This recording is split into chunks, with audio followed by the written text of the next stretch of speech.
జమ్మూ కాశ్మీర్ పహల్గాం ఉగ్రదాడిలో చనిపోయిన వారి కుటుంబ సభ్యులు షాక్ నుంచి ఇంకా తేరుకోలేకపోతున్నారు. కళ్లముపోయాము అంటూ కన్నీరు మున్నీరవుతున్నారు.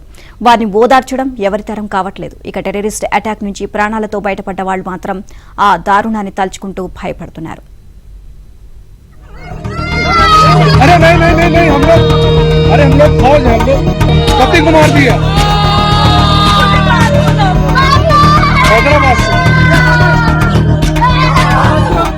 మేము ముందు 2-3 గన్ షాట్స్ విని ఎవరో ఏదో బర్డ్స్ లేకపోతే పేలుస్తున్నారేమో అనుకున్నాం.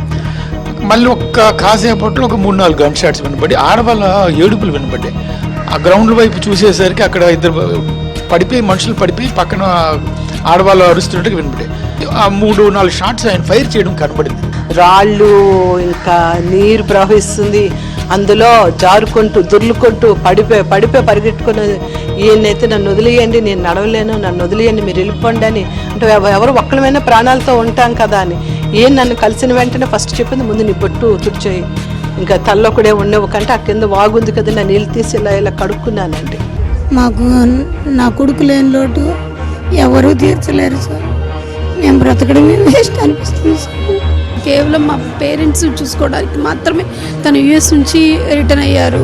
సో ఎవ్రీ రెస్పాన్సిబిలిటీ మా అన్నయ్య తీసుకున్నారు. ఈరోజు మా అన్నయ్య లేరు.